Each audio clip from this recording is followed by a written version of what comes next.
આજે આપણે ધોરણ 8માં ગણિત વિષયનો અભ્યાસ કરીશું, જેમાં પ્રથમ ચેપ્ટર છે સમય સંખ્યાઓ. સમય સંખ્યા સુધી પહોંચતા પહેલાં આપણને પ્રાકૃતિક સંખ્યા, પૂર્ણ સંખ્યા અને પૂર્ણાંક સંખ્યાઓ અંગે સમજ હોવી જરૂરી છે. સૌથી પહેલાં આપણે પ્રાકૃતિક સંખ્યા અંગે જોઈએ તો પ્રાકૃતિક સંખ્યામાં ધન 1થી શરૂ કરી અનંત સુધી તમામ ધન પૂર્ણાંક સંખ્યાઓનો સમાવેશ થાય છે. પ્રાકૃતિક સંખ્યાને અંગ્રેજીમાં નેચરલ નંબર્સ કહેવાય છે. આથી તેને n વડે દર્શાવાય છે. n બરાબર 1, 2, 3, 4 અનંત સુધીની તમામ સંખ્યા. સૌથી નાની પ્રાકૃતિક સંખ્યા 1 છે. હવે આપણે પૂર્ણ સંખ્યા વિશે જોઈએ તો પૂર્ણ સંખ્યામાં શૂન્યથી શરૂ કરી અનંત સુધીની તમામ ધન પૂર્ણાંક સંખ્યાઓનો સમાવેશ થાય છે. W બરાબર 0, 1, 2, 3, 4 અનંત સુધીની તમામ સંખ્યા. સૌથી નાની પૂર્ણ સંખ્યા 0 છે. હવે આપણે પૂર્ણાંક સંખ્યા વિશે જોઈએ તો પૂર્ણાંક સંખ્યામાં ઋણ, શૂન્ય અને ધન સંખ્યાઓનો સમાવેશ થાય છે. Z બરાબર ઋણ 4, ઋણ 3, ઋણ 2, ઋણ 1, 0, 1, 2, 3, 4 આમ પૂર્ણાંક સંખ્યામાં શૂન્ય સહિતની ઋણ અને ધન સંખ્યાઓનો સમાવેશ થાય છે. હવે આપણે જોઈએ સમય સંખ્યાઓ અંગે તો જે સંખ્યાને પીના છેદમાં Q સ્વરૂપે લખી શકાય તેવી સંખ્યાને સમય સંખ્યા કહેવાય, જ્યાં Q is not equal to 0 એટલે કે છેદમાં 0 આવી શકે નહીં. Q બરાબર ઋણ 1, ઋણ 1 છેદમાં 2, 0, 1 છેદમાં 2, 1. હવે તમે કહેશો કે ઋણ 1 છેદમાં તો કોઈ પણ અંક આપ્યો નથી, પણ આપણે જાણીએ છીએ કે જેના છેદમાં કંઈ નહીં હોય ત્યાં 1 હોય છે. આમ ઋણ 1 છેદમાં 1 ગણાય. તેથી પીના છેદમાં Qની જરૂરિયાત સંતોષાય છે. આમ સમય સંખ્યામાં પૂર્ણાંક અને અપૂર્ણાંક સંખ્યાઓનો સમાવેશ થાય છે. હવે આપણે સમય સંખ્યાઓના ગુણધર્મની ચર્ચા કરીશું. સમય સંખ્યાઓ સિવાય પૂર્ણ સંખ્યા અને પૂર્ણાંક સંખ્યાઓ માટે પણ આપણે આ ગુણધર્મ જોઈશું. તો સૌથી પહેલો ગુણધર્મ છે સમવૃત્તાનો ગુણધર્મ, જેની આપણે પૂર્ણ સંખ્યાઓ માટે વાત કરીએ તો પહેલી ક્રિયા છે સરવાળાની ક્રિયા.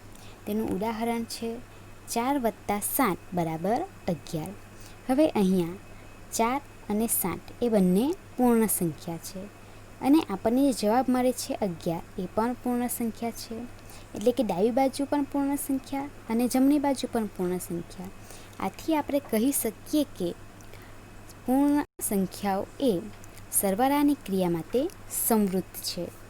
હવે આપણે બાદબાકીની ક્રિયા માટે વાત કરીએ તો ઉદાહરણમાં આપણને આપેલું છે 4 - 7 = ઋણ 3. આપણે જાણીએ છીએ કે વત્તા ઓછા ઓછા 7માંથી 4 જશે એટલે જવાબ આવશે 3 અને મોટી સંખ્યા કઈ છે તો કે 7 અને 7ની નિશાની ઋણ છે અને તેને કારણે 3ને ઋણની નિશાની લાગે એટલે 4 - 7 = ઋણ 3. હવે તમે અહીંયા જોઈ શકો છો કે 4 અને 7 એ બંને પૂર્ણ સંખ્યા છે, જ્યારે આપણને જે જવાબ મળે છે ઋણ 3 એ પૂર્ણાંક સંખ્યા છે અને તેથી આપણે કહી શકીએ કે પૂર્ણ સંખ્યાઓ એ બાદબાકીની ક્રિયા માટે સમવૃત્ત નથી. હવે આપણે ગુણાકારની ક્રિયાની વાત કરીએ તો અહીંયા તમને ઉદાહરણ આપેલું છે 4 × 7 = 28. આપણે જાણીએ છીએ કે 7 × 28 થાય છે. હવે 4 અને 7 એ બંને પૂર્ણ સંખ્યા છે, એ જ રીતે 28 પણ પૂર્ણ સંખ્યા છે. આથી આપણે કહી શકીએ કે પૂર્ણ સંખ્યા એ ગુણાકારની ક્રિયા માટે સમવૃત્ત છે. હવે આપણે ભાગાકારની ક્રિયાની વાત કરીએ તો અહીંયા તમને ઉદાહરણમાં આપેલું છે 4 / 7 = 4/7. તો 4 અને 7 એ પૂર્ણ સંખ્યા છે, જ્યારે 4/7 એ અપૂર્ણાંક છે. આથી આપણે કહી શકીએ કે પૂર્ણ સંખ્યાઓ એ ભાગાકારની ક્રિયા માટે સંવૃત્ત નથી. હવે આપણે પૂર્ણાંક સંખ્યાઓ માટે સંવૃત્તતાના ગુણધર્મની ચર્ચા કરીશું. તેમાં સૌથી પહેલાં આપણે સરવાળાની ક્રિયાની વાત કરીએ. તો આપણે જાણીએ છીએ મિત્રો કે પૂર્ણાંક સંખ્યામાં ધન, ઋણ અને શૂન્ય સહિતની તમામ સંખ્યાનો સમાવેશ થાય છે. તો ઉદાહરણ છે ઋણ 6 વત્તા 5 બરાબર ઋણ 1. તો આ જવાબ કઈ રીતે આવે છે? તો કે 6 છે તે ઋણ છે અને 5 કેવા છે? તો કે ધન, એટલે કે ઓછા વત્તા ઓછા થાય છે. 6માંથી 5 જશે એટલે જવાબ આવશે 1 અને મોટી સંખ્યાની નિશાની લાગે છે એટલે કે 6ની નિશાની લાગશે એટલે જવાબ શામાં આવે છે? ઋણમાં આવે છે. હવે તમે અહીંયા જોઈ શકો છો કે 6 અને 5 એ બંને પૂર્ણાંક સંખ્યા છે અને આપણને જે જવાબ મળે છે ઋણ 1 એ પણ પૂર્ણાંક સંખ્યા છે. આથી આપણે કહી શકીએ કે પૂર્ણાંક સંખ્યાઓ એ સરવાળાની ક્રિયા માટે સંવૃત્ત છે. હવે આપણે બાદબાકીની ક્રિયાની વાત કરીએ. તો અહીંયા આપણને ઉદાહરણ આપેલું છે 7 ઓછા 5 બરાબર 2. હવે જે 7 છે અને 5 છે તે બંનેનો સમાવેશ પૂર્ણાંક સંખ્યામાં થાય છે અને જે 2 છે તેનો સમાવેશ પણ પૂર્ણાંક સંખ્યામાં થાય છે. આથી આપણે કહી શકીએ કે પૂર્ણાંક સંખ્યા એ બાદબાકીની ક્રિયા માટે સંવૃત્ત છે. એ જ રીતે હવે આપણે ગુણાકારની ક્રિયાની વાત કરીએ. તો 7 ગુણ્યા 5 આપણે જાણીએ છીએ કે 7 પંચે 35. અહીંયા જુઓ 7 અને 5 એ બંને પૂર્ણાંક સંખ્યા છે અને 35 એ પણ પૂર્ણાંક સંખ્યા આપણને જવાબમાં મળે છે. આથી આપણે કહી શકીએ કે ગુણાકારની ક્રિયા માટે પૂર્ણાંક સંખ્યાઓ સંવૃત્ત છે. એ જ રીતે આપણે ભાગાકારની ક્રિયાની વાત કરીએ. તો આપણે અહીંયા લીધેલું છે 5 ભાગ્યા 7 બરાબર 5/7. હવે 5 અને 7 એ બંને પૂર્ણાંક સંખ્યાઓ છે, જ્યારે 5/7 એટલે કે તે અપૂર્ણાંક છે. આથી આપણે કહી શકીએ કે પૂર્ણાંક સંખ્યાઓ ભાગાકાર માટે સંવૃત્ત નથી, કેમ કે ડાબી બાજુએ પૂર્ણાંક સંખ્યા છે જ્યારે જમણી બાજુએ અપૂર્ણાંક સંખ્યા છે. હવે આપણે સમય સંખ્યાઓ માટે સંવૃત્તતાના ગુણધર્મની ચર્ચા કરીએ. તો સૌથી પહેલાં આપણે સરવાળાની ક્રિયા માટે સંવૃત્તતાના ગુણધર્મની ચર્ચા કરીશું. તો ઉદાહરણ છે 3/8 વત્તા ઋણ 5/7. હવે આપણે જાણીએ છીએ કે જો અપૂર્ણાંકના છેદ સમાન હોય તો આપણે તેનો સરવાળો કરી શકીએ છીએ. તો આપણે અહીંયા જો સરવાળો કરવો હોય તો બંનેના છેદ સરખા કરવા પડે અને જો છેદ સરખા કરવા હોય તો પહેલાં લસા લેવો પડે. તો 8 અને 7નો લસા થાય છે 56. હવે જો આપણે 8ને બદલે 56 લખવા હોય તો 8ને 7 વડે ગુણવું પડે. જો છેદમાં 7 વડે ગુણીશું તો અંશમાં પણ 7 વડે ગુણાય. આથી લખાશે 3 ગુણ્યા 7/8 × 7. એ જ રીતે અહીંયા જો 7ના બદલે 56 લખવા હોય તો આપણે તેને 8 વડે ગુણવું પડે. જો છેદમાં 8 વડે ગુણીશું તો અંશમાં પણ 8 વડે ગુણવું પડે. હવે અહીંયા જુઓ કે 3 × 7 = 21 અને 8 × 7 = 56. એ જ રીતે અહીંયા આપણને આપેલા છે ઋણ 5 ગુણ્યા 8. આથી જવાબ આવશે ઋણ 40 અને 8 × 7 = 56. હવે અહીંયા એક વત્તા છે અને બીજા ઓછા છે. તો આપણે જાણીએ છીએ કે ઓછા વત્તા ઓછા. આથી અહીંયા જે વચ્ચે નિશાની આવે છે તે ઓછાની રહેશે, એટલે કે 21 - 40/56. હવે આપણે જાણીએ છીએ કે 21ની આગળ કોઈ નિશાન નથી એટલે કે તે વત્તા છે, જ્યારે 40 છે ઓછા, એટલે કે વત્તા ઓછા પાછા થશે ઓછા. 40માંથી 21 જશે એટલે જવાબ આવશે 19 અને મોટી સંખ્યાની નિશાની કઈ છે? તો કે ઋણ. આથી અહીંયા 19ને આપણે ઋણની નિશાની લગાડશું એટલે જવાબ આવશે ઋણ 19/56. હવે અહીંયા તમે જોઈ શકો છો કે 3/8 વત્તા ઋણ 5/7 એ બંને સમય સંખ્યાઓ છે, જ્યારે આપણને જવાબમાં જે મળે છે ઋણ 19/56 એ પણ સમય સંખ્યા છે. આથી આપણે કહી શકીએ કે સમય સંખ્યાઓ એ સરવાળાની ક્રિયા માટે સંવૃત્ત છે.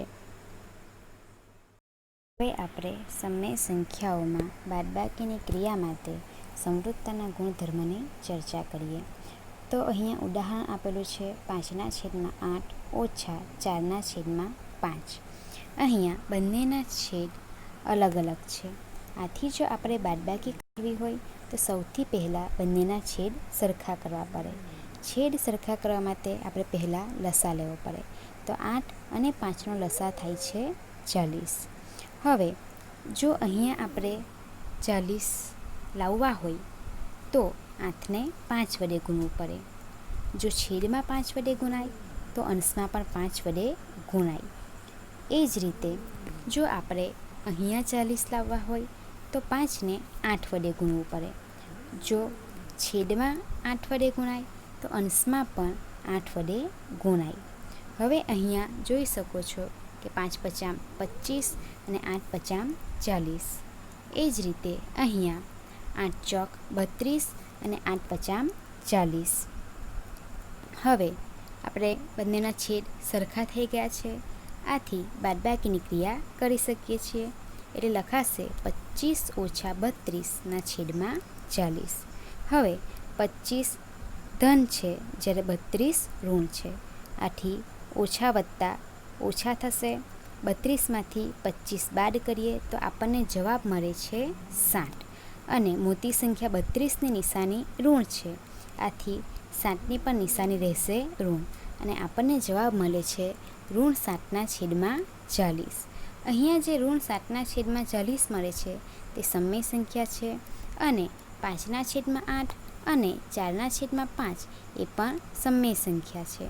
આથી આપણે કહી શકીએ કે સમય સંખ્યા એ બાદબાકીની ક્રિયા માટે સમૃદ્ધ છે. હવે આપણે ગુણાકારની ક્રિયા માટે સમૃદ્ધતાના ગુણધર્મની ચર્ચા કરીએ. તો અહીંયા ઉદાહરણ આપેલું છે -2/7 ગુણ્યા 4/5. તો અહીંયા અંશનો અંશ સાથે ગુણાકાર થશે એટલે કે -2 ગુણ્યા 4 અને જવાબ આપણને મળે છે -8. જ્યારે છેદનો છેદ સાથે ગુણાકાર થશે એટલે કે 7 ગુણ્યા 5 અને આપણને જવાબ મળે છે 35. આમ -2/7 અને 4/5 એ બંને પણ સમય સંખ્યા છે. જ્યારે આપણને જવાબ મળે છે -8/35 એ પણ સમય સંખ્યા છે. આથી આપણે કહી શકીએ કે સમય સંખ્યા એ ગુણાકારની ક્રિયા માટે સમૃદ્ધ છે. હવે ભાગાકારની ક્રિયા માટે વાત કરીએ. તો અહીંયા આપણને ઉદાહરણ આપેલું છે -5/3 ભાગ્યા 2/5. હવે જો આપણે ભાગાકારના બદલે ગુણાકારની નિશાની મૂકીએ તો છેદ અંશમાં જાય અને અંશ છેદમાં આવે. આથી અહીંયા થશે -5/3 ગુણ્યા 5/2. હવે અંશનો અંશ સાથે ગુણાકાર થાય એટલે કે -5 ગુણ્યા 5 એટલે થશે -25. એ રીતે છેદનો છેદ સાથે ગુણાકાર થાય એટલે કે 3×6. તો અહીંયા તમે જોઈ શકો છો જવાબ આવે છે -25/6. અહીંયા -5/3 અને 2/5 એ બંને સમય સંખ્યા છે અને જે જવાબ મળે છે -25/6 એ પણ સમય સંખ્યા છે. પરંતુ મિત્રો આપણે જાણીએ છીએ કે કોઈ સમય સંખ્યા એ માટે a/0 એ અવ્યાખ્યાયિત છે. તેથી કહી શકાય કે ભાગાકારની ક્રિયા માટે સમય સંખ્યાઓ સમૃદ્ધ નથી. જો કે આપણે શૂન્યને અપવાદ ગણીએ તો કહી શકાય કે ભાગાકારની ક્રિયા માટે સમય સંખ્યાઓ સમૃદ્ધ છે. સમૃદ્ધતાના ગુણધર્મ બાદ હવે આપણે ક્રમનો ગુણધર્મ જોઈએ. ક્રમનો ગુણધર્મ એટલે કે અંકોનો ક્રમ આગળ પાછળ કરવા છતાં જવાબ સરખો આવે. સૌથી પહેલાં પૂર્ણ સંખ્યાઓ માટે સરવાળાની ક્રિયા માટે ક્રમના ગુણધર્મની ચકાસણી કરીએ. તો અહીંયા ઉદાહરણ છે 2 + 3 = 5. હવે આપણે એનો ક્રમ બદલીએ એટલે કે 3 આગળ આવે અને 2 પાછળ જશે તો પણ જવાબ 5 આવે છે. એટલે કે ક્રમ બદલવા છતાં જવાબ બદલાતો નથી. એટલે આપણે કહી શકીએ કે પૂર્ણ સંખ્યાઓ સરવાળાની ક્રિયા માટે ક્રમના ગુણધર્મનું પાલન કરે છે. હવે આપણે બાદબાકીની ક્રિયા માટે જોઈએ તો 2 - 3 = -1 મળે છે. જ્યારે 3 - 2 = 1 મળે છે. આપણે જાણીએ છીએ કે 1 અને -1ની કિંમત સરખી નથી. -1 ઇઝ નોટ ઇક્વલ ટુ +1. આમ પૂર્ણ સંખ્યાઓ બાદબાકીની ક્રિયા માટે ક્રમના ગુણધર્મનું પાલન કરતી નથી. હવે આપણે ગુણાકારની ક્રિયા માટે જોઈએ. તો અહીંયા આપણને આપેલ છે 2 × 3 = 6. હવે ક્રમ બદલીશું એટલે 3 આગળ જશે અને 2 આવશે પાછળ, તો પણ જવાબ 6 જ આવે છે. એટલે કે ક્રમ બદલાય છે છતાં જવાબ બદલાતો નથી. આથી કહી શકાય કે ગુણાકારની ક્રિયા માટે પૂર્ણ સંખ્યાઓ ક્રમના ગુણધર્મનું પાલન કરે છે. હવે આપણે ભાગાકારની ક્રિયા માટે ક્રમનો ગુણધર્મ જોઈએ. તો અહીંયા ઉદાહરણ છે 2/3 એટલે કે 2/3. તેનો જવાબ આપણને મળે છે 0.67. હવે આપણે બીજી બાજુએ ક્રમ બદલીએ છીએ એટલે કે 3 આગળ આવશે અને 2 પાછળ જશે.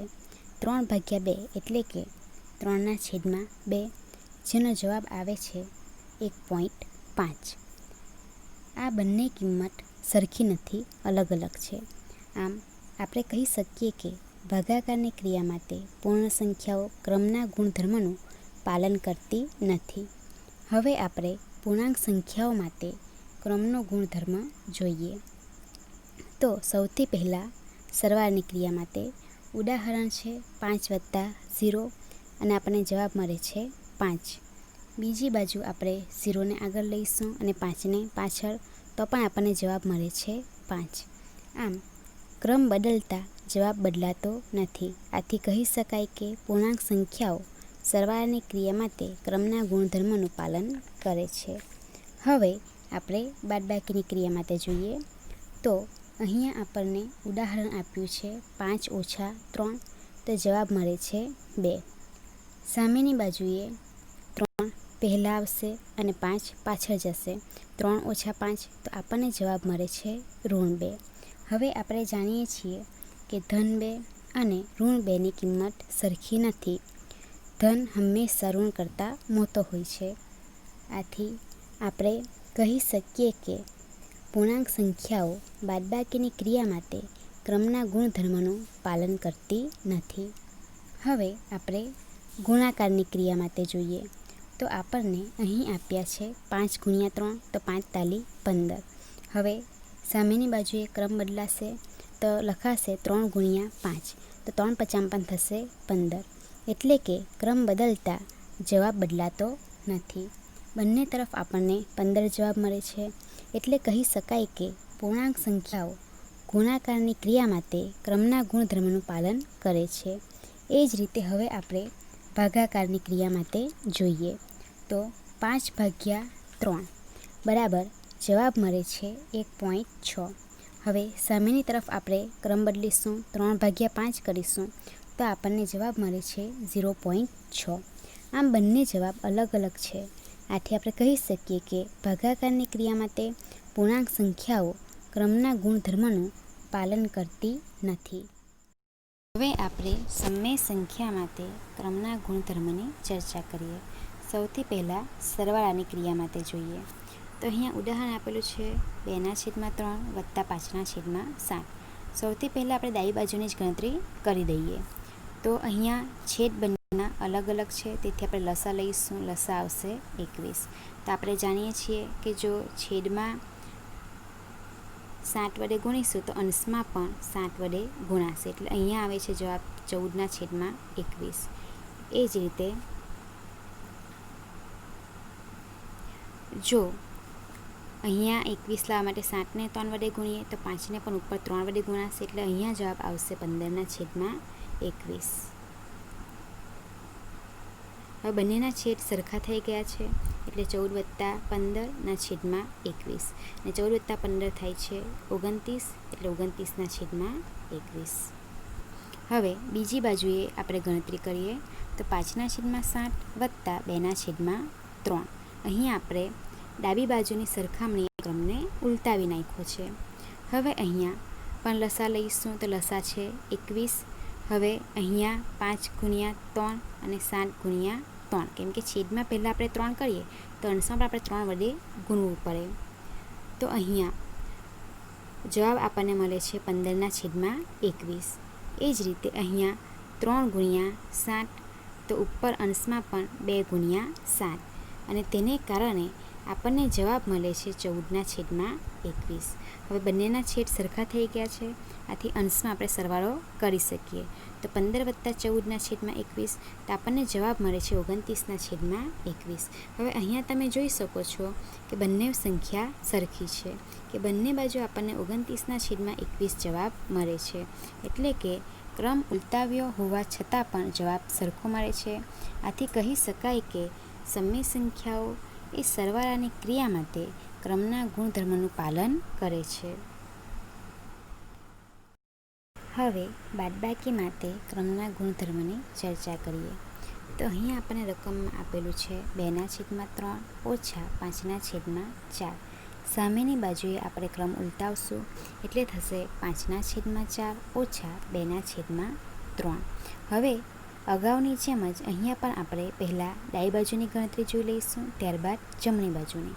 તો અહીંયા તમે જોઈ શકો છો કે બંનેના છેદ અલગ અલગ છે, અને છેદ અલગ હોય તો આપણે બાદબાકી કરી શકતા નથી.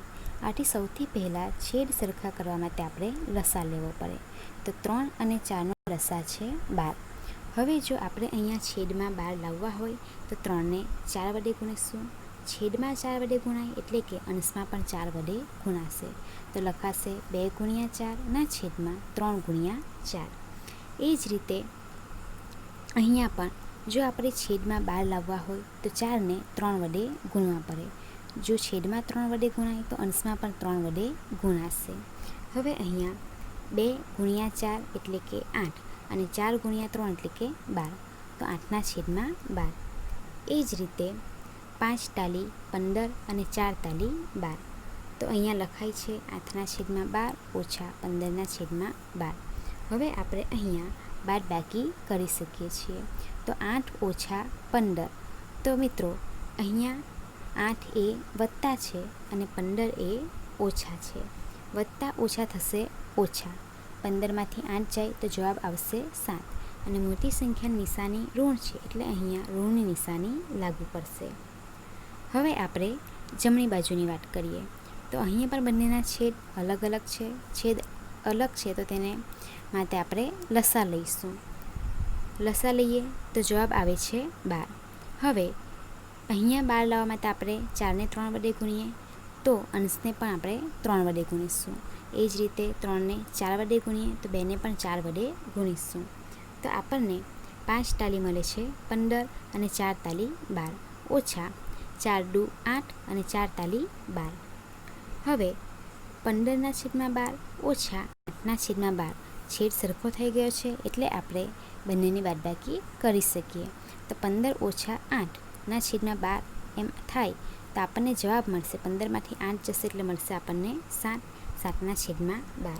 હવે તમે અહીંયા જોઈ શકો છો કે ડાબી બાજુએ આપણને ઋણ 7/12 મળે છે, જ્યારે જમણી બાજુએ આપણને 7/12 મળે છે, જે બંને સમાન નથી. અને તેથી આપણે કહી શકીએ કે બાદબાકીની ક્રિયા માટે સમય સંખ્યાઓ ક્રમના ગુણધર્મનું પાલન કરતી નથી. હવે આપણે ગુણાકારની ક્રિયા માટે ક્રમનો ગુણધર્મ જોઈએ. તો આપણને રકમ આપેલી છે ઋણ 8/9 ગુણ્યા ઋણ 4/7. ક્રમ બદલવા માટે આપણે લખીશું ઋણ 4/7 ગુણ્યા ઋણ 8/9. હવે પહેલાં ડાબી બાજુએ જોઈએ તો અંશનો અંશ સાથે ગુણાકાર થાય એટલે કે 8 ગુણ્યા 4 થશે. તો 8 ચોક 32.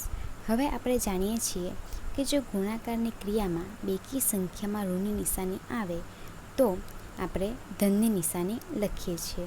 આથી ઋણ 8 ગુણ્યા ઋણ 4 થશે 32, અને 9 સતામ 63. એ જ રીતે સામેની બાજુએ ઋણ 4 ગુણ્યા ઋણ 8, તો 8 ચોક 32 થાય છે, અને બેકી સંખ્યામાં ઋણની નિશાની આવેલી હોવાથી ધનની નિશાની આવશે. આથી 32/63. અહીંયા તમે જોઈ શકો છો કે બંને બાજુએ સરખો જવાબ આવે છે. આથી આપણે કહી શકીએ કે સમય સંખ્યાઓ ગુણાકારની ક્રિયા માટે ક્રમના ગુણધર્મનું પાલન કરે છે. હવે આપણે ભાગાકારની ક્રિયા માટે જોઈએ. તો અહીંયા આપણને રકમ આપેલી છે ઋણ 5/4 ભાગ્યા 3/7. ક્રમ બદલવા માટે આપણે બીજી બાજુએ લખીશું 3/7 ભાગ્યા ઋણ 5/4. એટલે કે આગળનો જે છે તે પાછળ જશે, પાછળનો જે અંક છે તે આગળ આવશે. હવે અહીંયા આપણે 5/4 એઝ ઇટ ઇઝ એમ જ રાખીશું. જ્યારે ભાગાકારની જે નિશાની છે તેને આપણે ગુણાકારની નિશાનીમાં ફેરવી દઈશું, અને જેને કારણે શું થશે કે જે છેદ છે તે અંશમાં આવી જશે અને જે અંશમાં છે તે છેદમાં આવી જશે. હવે અંશનો અંશ સાથે ગુણાકાર કરીએ તો 7×5 = 35. હવે અહીંયા એક જ ઋણની નિશાની આવેલી છે, આથી જવાબમાં તે નિશાની લાગુ પડશે અને તેને કારણે જવાબ આવે છે ઋણ 35 અને 4 તાલી થશે અહીંયા 12, અને એટલે કે આપણને જવાબ મળે છે ઋણ 35/12. જ્યારે હવે આપણે જમણી બાજુએ જવાબની વાત કરીએ તો અહીંયા 3/7 છે તે એઝ ઇટ ઇઝ રહે છે. જ્યારે અહીંયા જે ભાગાકારની નિશાની છે તે ગુણાકારની નિશાનીમાં ફેરવાઈ જાય છે. હવે ભાગાકાર ગુણાકારમાં ફેરવાય છે તેને કારણે જે છેદમાં છે તે અંશમાં જતું રહેશે અને જે અંશમાં છે તે છેદમાં આવી જશે. હવે અંશનો અંશ સાથે ગુણાકાર કરીએ તો 4 તાલી 12 અને છેદનો છેદ સાથે ગુણાકાર કરીએ તો 7×5 = 35.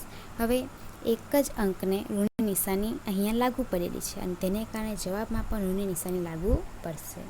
આમ અહીંયા આપણે જોઈ શકીએ છીએ કે બંને તરફ જે જવાબ મળે છે તે સરખા નથી, અને તેને કારણે કહી શકીએ કે સમય સંખ્યામાં ભાગાકારની ક્રિયા માટે ક્રમના ગુણધર્મનું પાલન થતું નથી.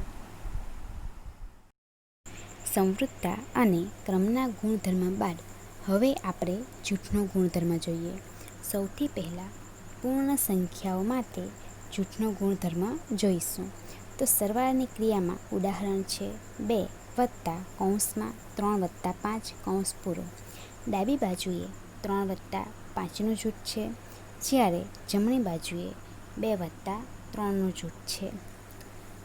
પહેલાં ડાબી બાજુની ગણતરી જોઈએ તો 3+5 8 થશે, જ્યારે 2+8 10 થશે.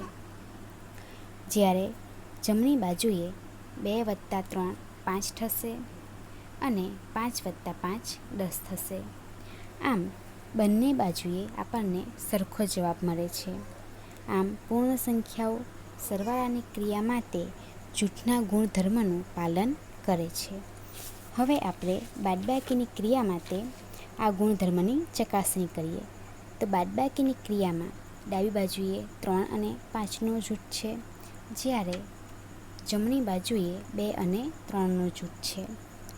ડાબી બાજુ પહેલાં ગણતરી કરીએ તો 3 - 5માં 3 ધન અને 5 ઋણ, એટલે વત્તા ઓછા ઓછા થશે. 5માંથી 3 જાય એટલે આપણને મળશે 2, અને મોટી સંખ્યા ઋણ એટલે આપણને ઋણમાં જવાબ મળશે. હવે 2 ઓછા ઋણ 2 તો ઓછા ઓછા વત્તા થાય, અને 2 + 2 એટલે આપણને જવાબ મળશે 4. જ્યારે જમણી બાજુએ 2 ઓછા 3માં 2 ધન અને 3 ઋણ, એટલે વત્તા ઓછા ઓછા થશે.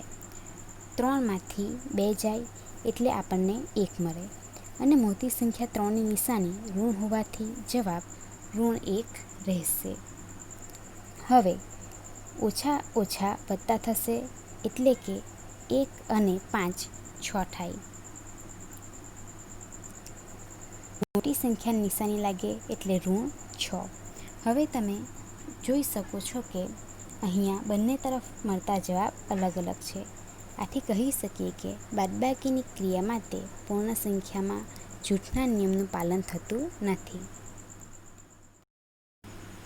ગુણાકારની ક્રિયામાં ઉદાહરણ છે 2 × (3×5) એટલે કે 3 અને 5નું જૂથ છે, જ્યારે બીજી બાજુ 2 અને 3નું જૂથ છે.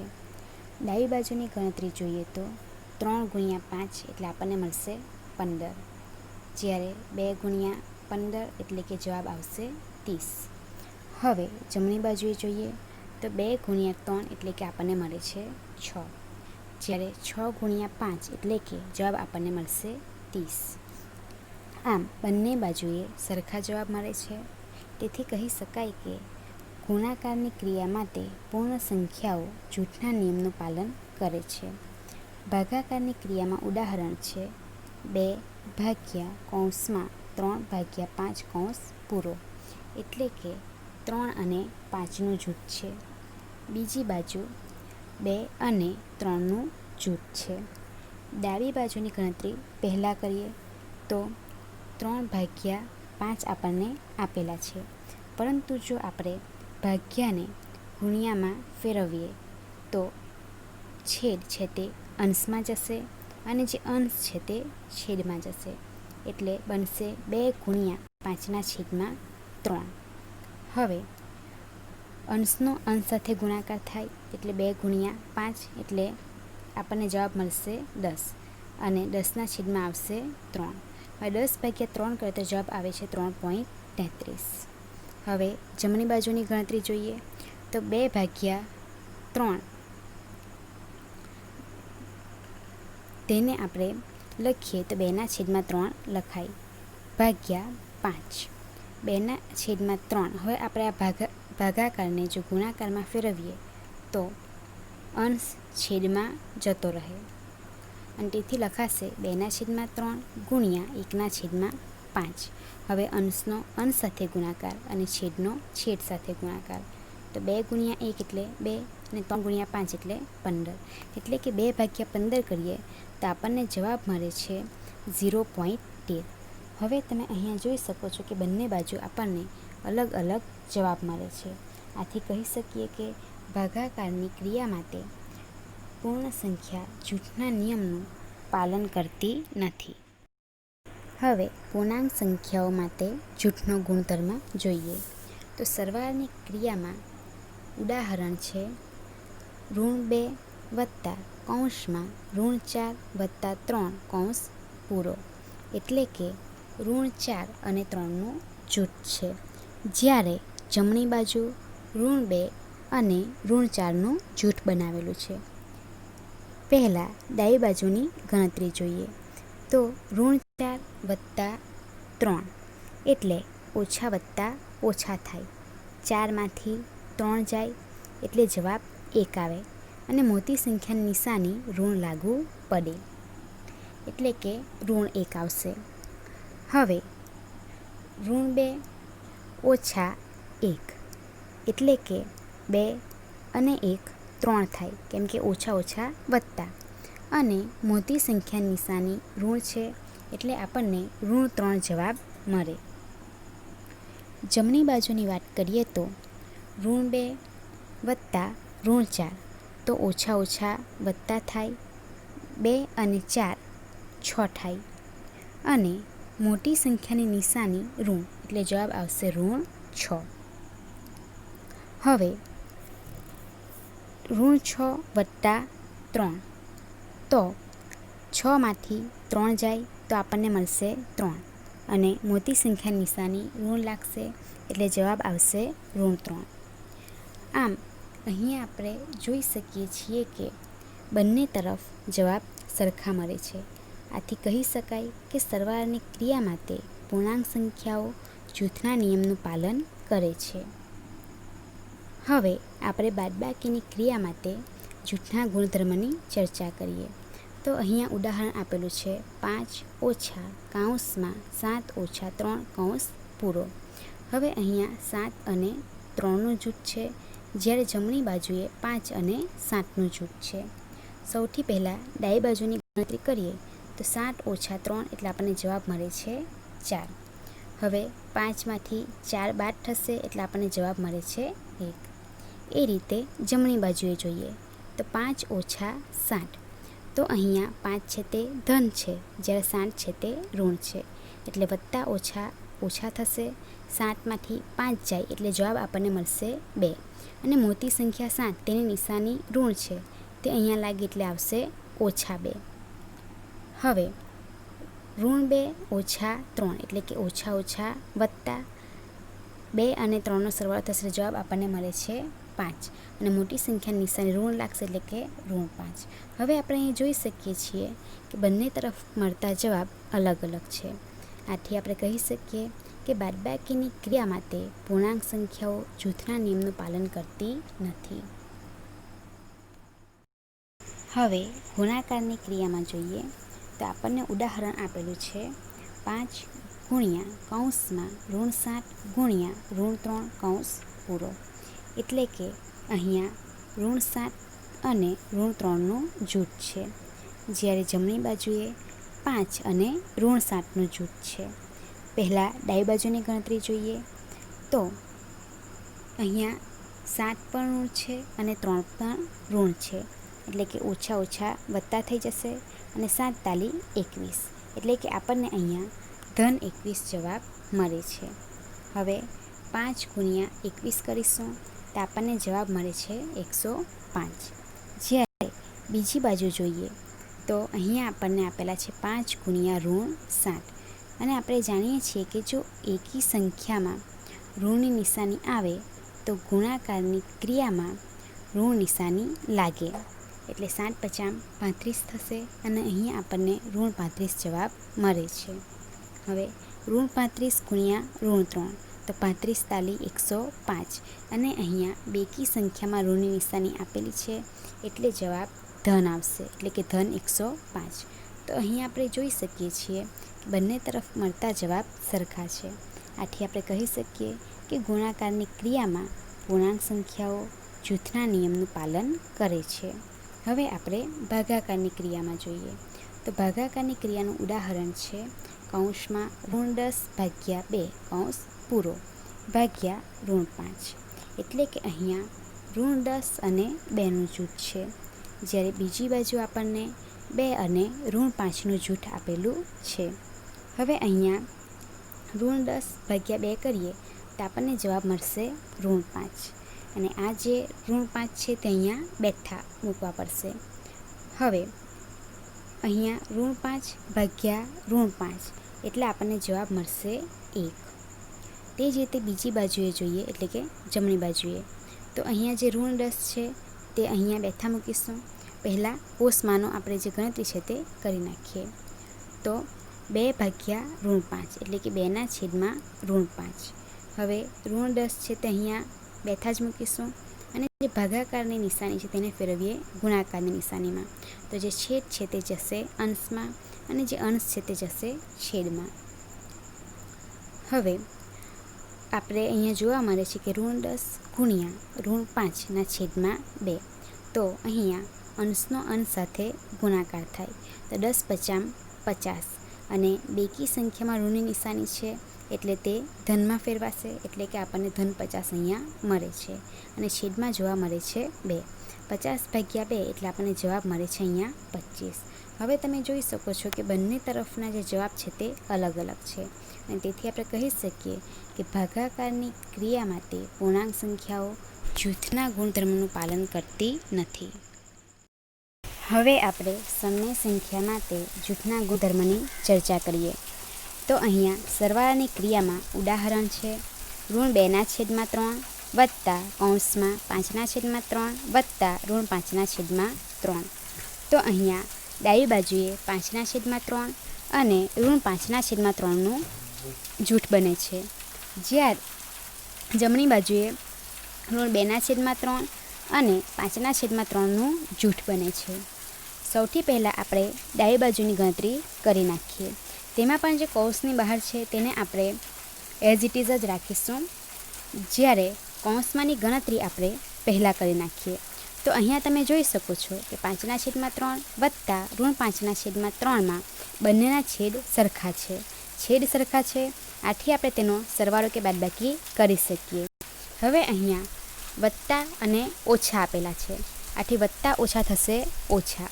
5માંથી 5 બાદ કરીશું એટલે આપણને જવાબ મળે છે 0. અહીંયા આપણું જે સ્ટેપ આવે છે તે -2/3 વત્તા 0/3.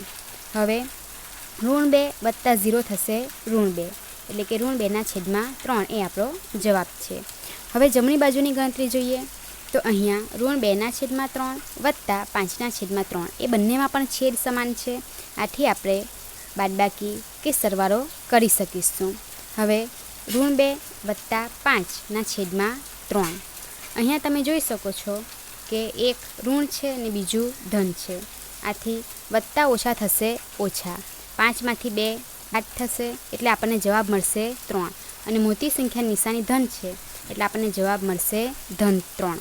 હવે આપણે જોઈએ તો ધન 3/3 વત્તા ઋણ 5/3 એ બંનેના છેદ પણ સરખા છે. આથી અહીંયા પણ આપણે સરવાળો કે બાદબાકી કરી શકીએ.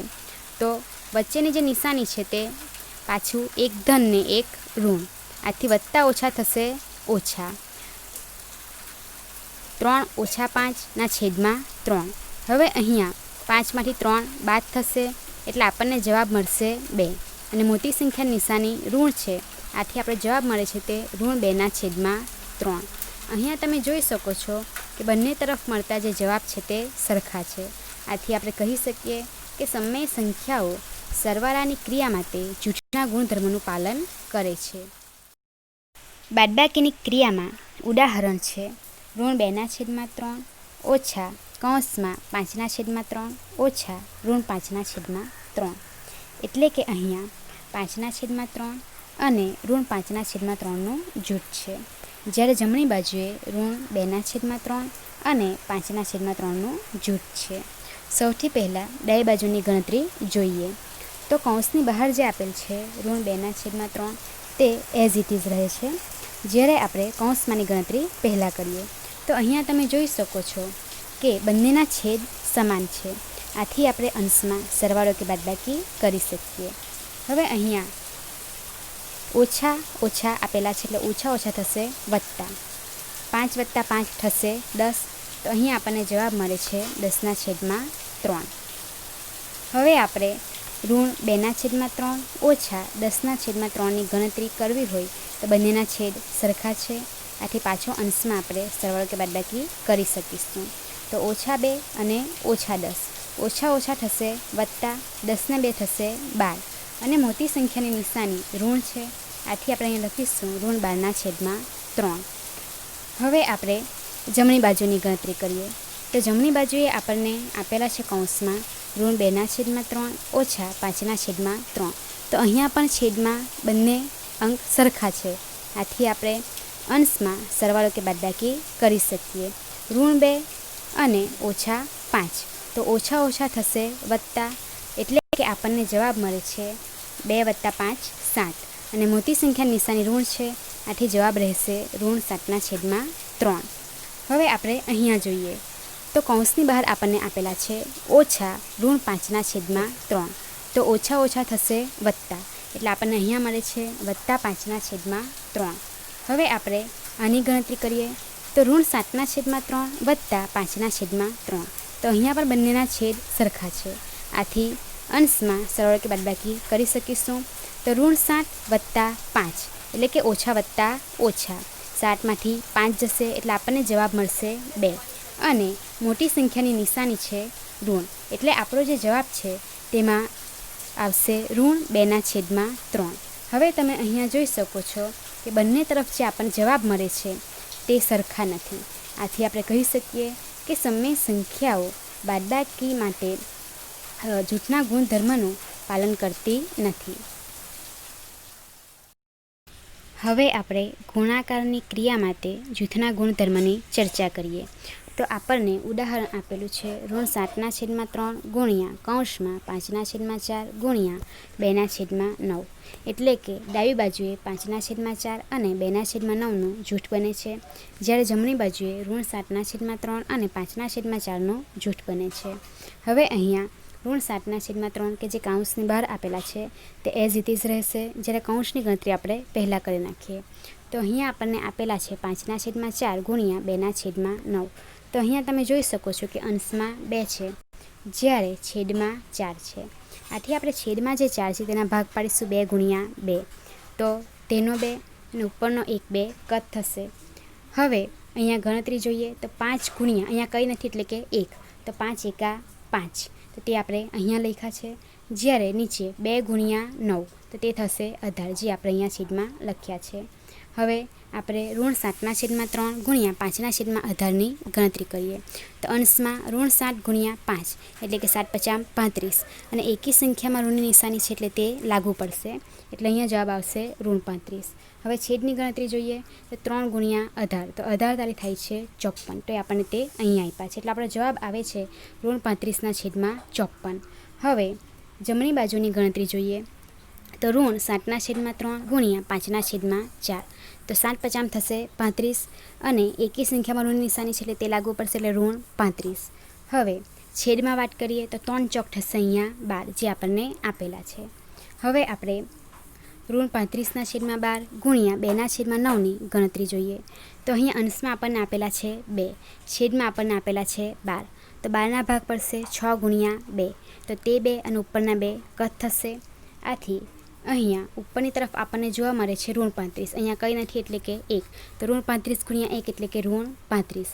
જ્યારે છેદની વાત કરીએ તો છેદમાં આપણને 6 ગુણ્યા 9 આપેલા છે, તેનો ગુણાકાર કરીશું તો તે આપણને મળે છે 54, એટલે કે જવાબ આવે છે ઋણ 35/54. હવે તમે અહીંયા જોઈ શકો છો કે બંને તરફ જે આપણને જવાબ મળે છે તે સરખા છે. આથી આપણે કહી શકીએ સમય સંખ્યાઓ ગુણાકારની ક્રિયા માટે જૂથના ગુણધર્મનું પાલન કરે છે. હવે આપણે ભાગાકારની ક્રિયા માટે જૂથના ગુણધર્મની ચર્ચા કરીએ. તો અહીંયા આપણને ઉદાહરણ આપેલું છે 1/2 ભાગ્યા કૌંસમાં ઋણ 1/3 ભાગ્યા 2/5 કૌંસ પૂરો. એટલે કે આપણને ડાબી બાજુએ ઋણ 1/3 અને 2/5નું જૂથ આપેલું છે, જ્યારે જમણી બાજુએ 1/2 અને ઋણ 1/3નું જૂથ આપેલું છે. સૌથી પહેલાં આપણે ડાબી બાજુની ગણતરી જોઈએ.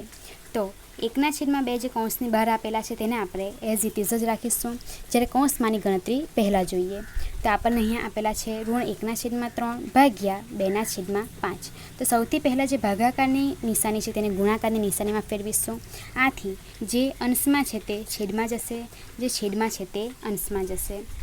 આથી આપણને મળે છે ઋણ 1/3 ગુણ્યા 5/2.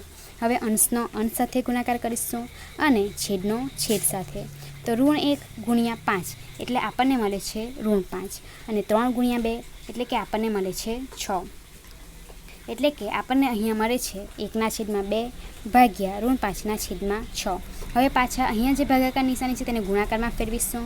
તો પાછું આગળ જોયું તેમજ જે અંશમાં છે તે છેદમાં જશે, છેદમાં છે તે અંશમાં જશે. આથી આપણને મળે છે 1/2 ગુણ્યા ઋણ 6/5. હવે તમે અહીંયા જોઈ શકો છો કે અંશમાં 6 છે, જ્યારે છેદમાં 2 છે. આથી આપણે 6ના ભાગ પાડીશું 3 ગુણ્યા 2, તો અંશમાંનો 2 અને છેદમાંનો 2 કટ થઈ જશે.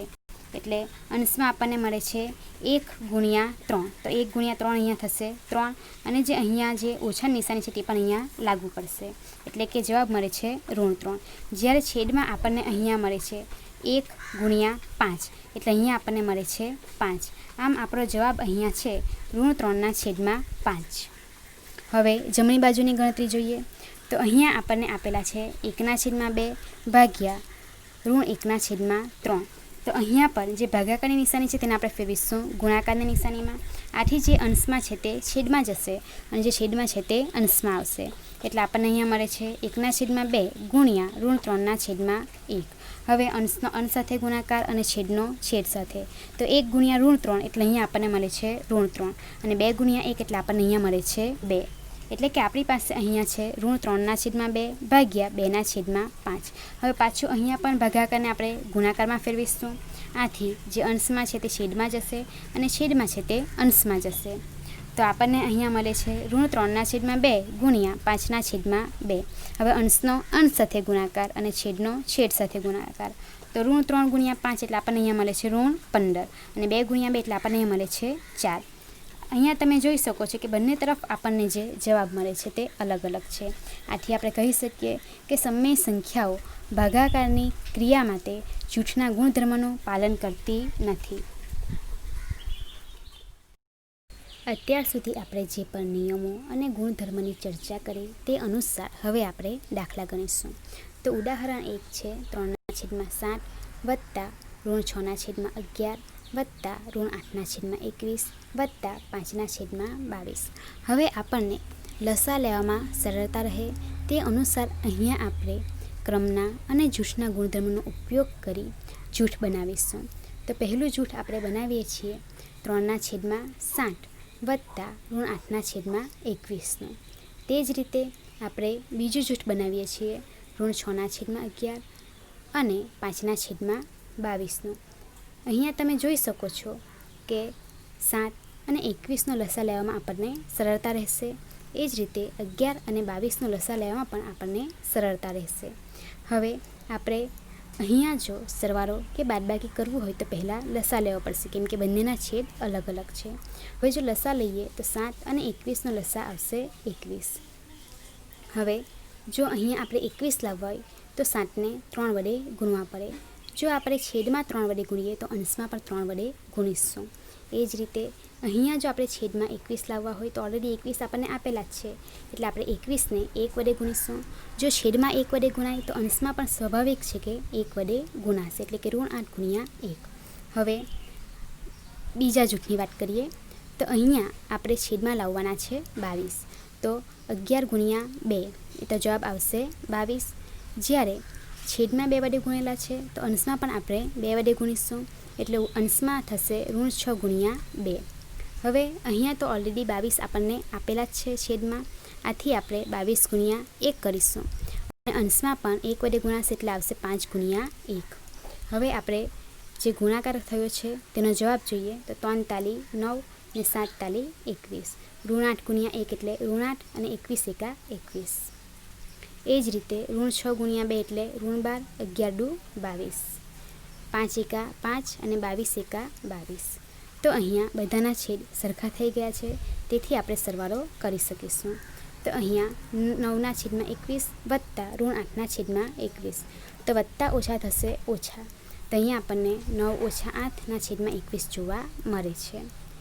એ જ રીતે બીજા જૂથની વાત કરીએ તો અહીંયા -12/22 વત્તા 5/22, તો અહીંયા પણ વત્તા ઓછા થશે ઓછા. 12માંથી 5 જશે એટલે જવાબ આવશે 7 અને મોટી સંખ્યાની નિશાની ઋણ લાગશે એટલે -7/22. 9માંથી 8 બાદ થાય છે એટલે આપણને જવાબ મળે છે 1/21.